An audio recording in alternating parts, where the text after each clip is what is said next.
Well,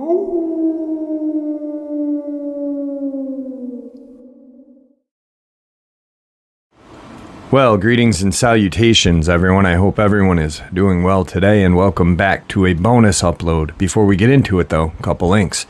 As you know, I rely on Patreon, PayPal, and my merch to help the channel to continue to grow and go. The links to Patreon and PayPal are in the description below. My merch is displayed directly under the video. Also, Dogman, Frightening Encounters, Volume 1, 2, and 3, the audiobook versions. They were written and researched by Tom Lyons, narrated and produced by me, Jeffrey Nadolny. Those audiobooks are available on Audible, Amazon, and iTunes, the links to which are also in the description as well. And finally, last but definitely not least, if you'd really like to help support this channel to continue to grow and go, simply subscribe, click the like button, and please leave a comment. It really does help, and it matters. And now, everyone, I have taken far too much of your time. Let's get on with today's bonus, shall we? Today's bonus is going to be a compilation of subscriber-sent video evidence of these creatures and being able to record them.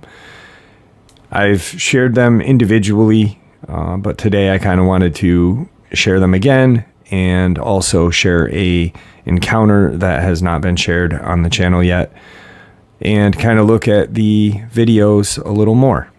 Now, the first video we're going to look at is sent to me or brought to my attention by my good friend Paul Pedersen from New Jersey. He is a New Jersey devil kind of aficionado, expert, whatever you want to call it. He has spent 30 years of his life in the Pine Barrens taking reports of the Jersey Devil and any kind of haunted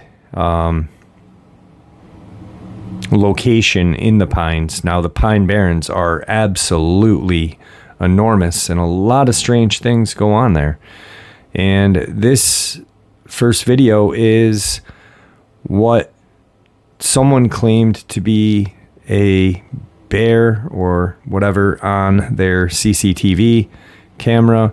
To me, it definitely does not look like a bear. The legs are just all wrong to be a bear. It's definitely something else. And I believe, and Paul also believed, that it was a Dogman. Now, the interesting thing is Paul had never heard of Dogman until I asked to interview him on the channel about the Jersey Devil and the work that he's done in the Pines. And since introduction to the Dogman, he feels that a lot of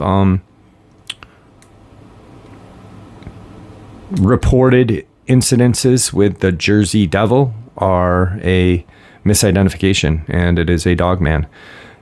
But he also still believes the Jersey Devil is real, don't get me wrong, but misidentifications happen all the time.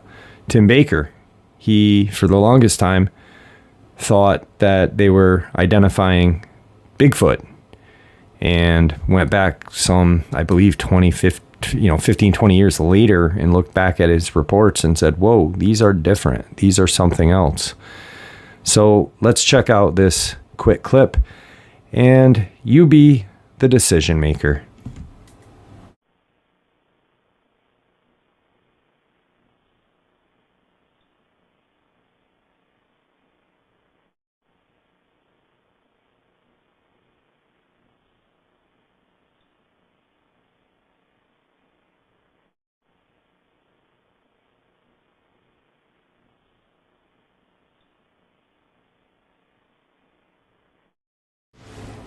Now, the following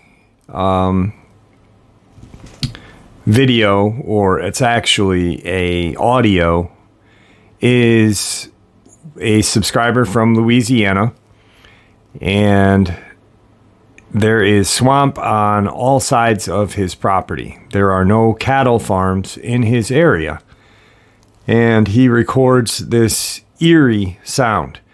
A lot of people, when I first put it out there, said that it was a bull or a cattle. And I grew up near cattle farms my entire life, and I've never heard a bull sound like this. I will admit bulls at night and during the day and in heat sound very, very strange, but this is definitely not a cow, not a bull, not any type of cattle. And also there are a vast amounts of swamp around him. No fields, no pastures, nothing. So, and also right after that will be a subscriber from Georgia who recorded some terrifying audio. It really sounds like you're in the jungle of Africa, but they were at like a campfire in their backyard in Georgia.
Very eerie. And here is that clip out of Georgia.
And now for a horrifying encounter out of Western Oregon. It was the third week of August 2020. A friend and I decided to go hiking in some local forest. It was and still is a common practice for the two of us to kill a day hiking. So this began as just another day for us. That is to say, until we saw, heard, and found what we did.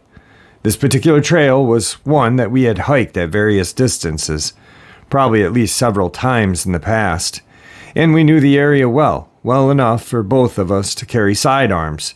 It's a good piece of advice for anyone hiking to carry a weapon, and on this day this type of preparedness proved itself out once again. By 11:30 we had stopped for a break, having already covered several miles of up and down terrain, to eat a sandwich and have a drink. Now at 47, I was in top condition, and my friend was certainly my equal. So we were in no way suffering from fatigue. It was more or less our routine to stop periodically and listen to the woods. This is when we heard the first rock-clacking noise. As a hiker/hunter woodsman, we are used to the sounds of silence, as we call them, that the woods are capable of producing, with rocks crackling together not being one of them.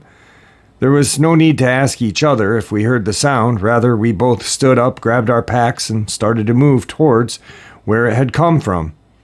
Our thoughts were that it had come from a hunter, so we shouted in hopes of getting a response instead of a bullet, being mistaken for something in the woods other than a human. Nothing responded, so we walked a little further and shouted again. Still nothing. We were not being quiet, so anything or anyone would be able to hear us, as we now hiked about another 200 yards, which is when we found the dog.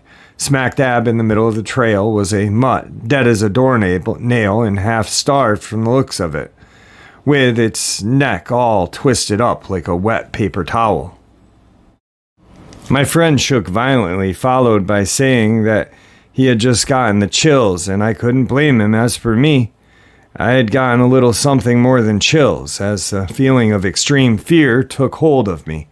Now, my friend and I have been together for a long time. No matter who says what first, it's generally what the other is thinking. So my friend says, what kind of satanic person would treat a dog this way? Which was exactly what I was thinking. The animal was damn near half starved, appearing to have been brought into the woods where someone had pinned it down and twisted its neck around numerous times for good measure. It was nasty to see. The two of us are now thinking that there are at least one, if not two, madmen in the woods, clacking rocks as a kind of signal that intruders had arrived.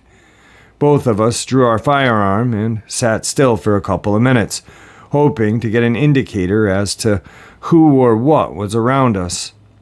As we sat there in silence, looking at each other and into the woods, suddenly we heard something really big go tearing through the trees, and then it stopped. It sounded heavy, and it was in no way trying to be quiet about its movements. I had heard animals do this before. They engaged full-on in a fight, but there were no noise in the form of grunts or snorts, nothing indicating that some type of animal which either of us knew, and certainly nothing that heavily footed. That's when the scream sounded. It was something like a cougar and a bear all wound into one. It was very loud and lasted roughly 15 seconds, then total silence.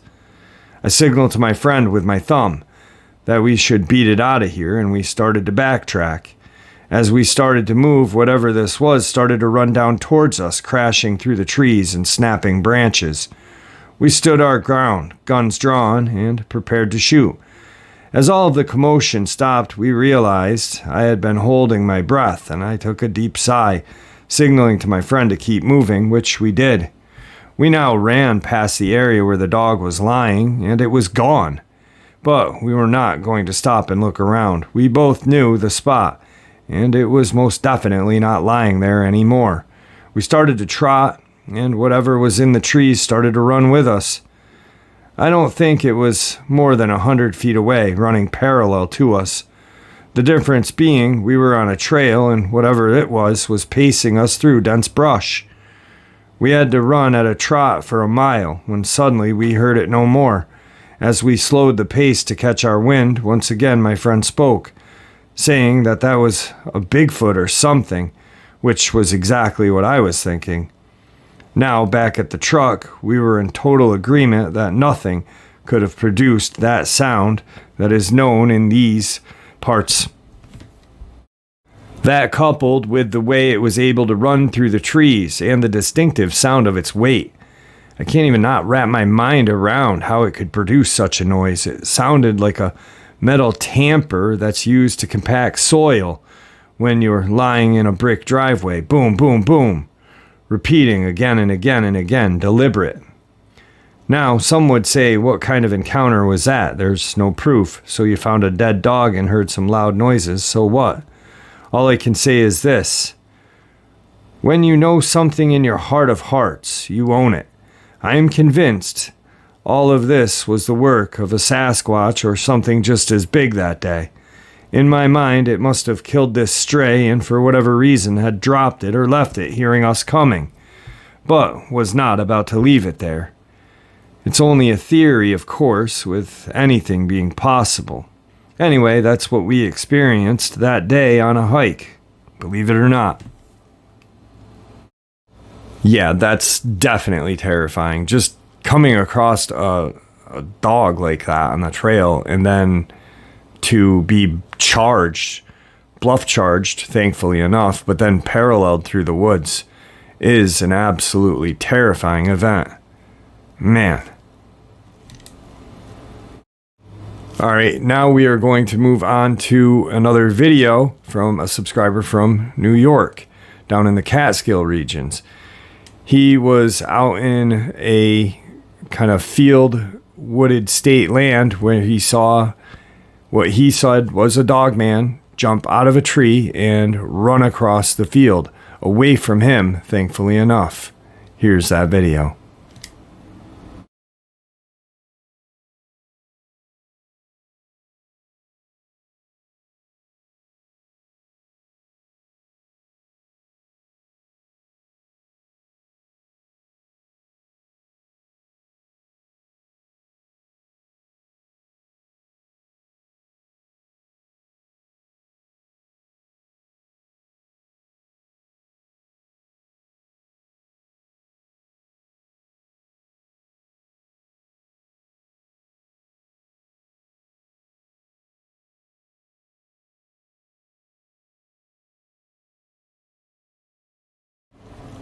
Whatever that is very fast and very large. The last video clip is one that I've shared. A friend of the channel, he's been on. He shared his experiences as a child with the Dogman. His granddad worked for the Pentagon, and this occurred in a campsite in Arizona where he had gone camping with his wife. His wife had made the comment that her husband was here with cameras looking for Dogman. Next thing you know, feds are there, and federal DNR are there, and things go kind of strange for the rest of their trip. And he gets this video clip, and to me it's very compelling because you can definitely see some sort of creature moving in those woods.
We were able to figure out the location. I know my finger is blurry, but I don't care.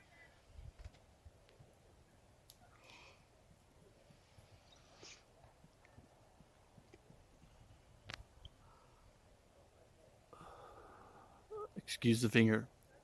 But what's most important is this tree that's going at an angle.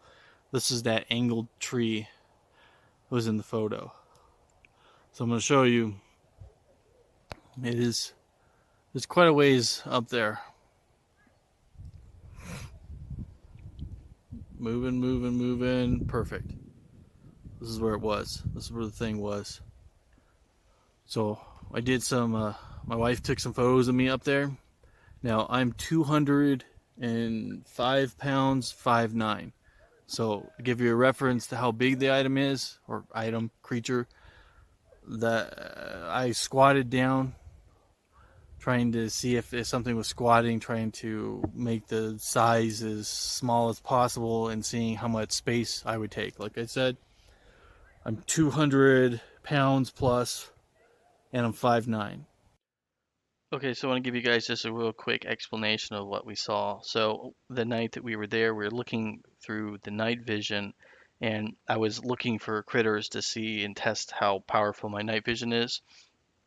And so as I was scanning the hill, there's like a large hill that's right attached to the camp, and I hit this thing, and I didn't expect it, but I wasn't thinking like cryptid or anything like that because I was warned by the rangers that there was a mountain lion and a black bear that live in the general area. So at first I was a little concerned that it was a mountain lion watching us.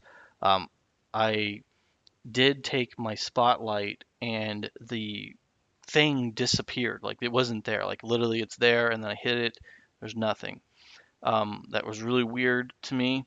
I then went to the spot where you can see me. I set up a trail cam, and the weird thing is, the trail cam got the laser was hitting some kind of movement and going off, pointed in that area, and it was there all night. I went and did this the next morning, and it got hits all night long, over and over again. I did use the um, device. It's a T21 for the trail camera, and then it's a G Thunder night vision is what we were using, and it did see it again in the same spot. But when I took the spotlight to it, it wasn't there. But the other thing that's kind of creepy is it was totally dead silent. Dead silent. You could hear a bird chirp or nothing. Like, and I don't know if that's normal for the area because it's heavily camped. It's not like a few campsites here and there. We're talking about 70 campsites altogether. So this is not like there's a lot of people. And so I thought maybe that's because of the animals are scared of the people. I don't know. The dogs are just absolutely going crazy all night for some reason, but that doesn't really mean anything.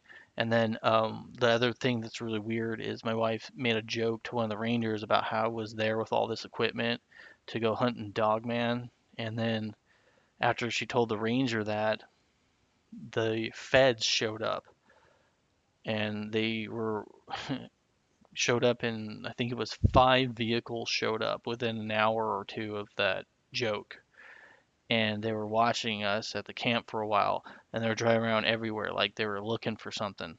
I don't know what they were doing, but the weird part is the other ranger that came back that was talking to my wife and her were talking. She said that she had no idea why the Rangers were there, and it was really unusual that they don't ever come down there.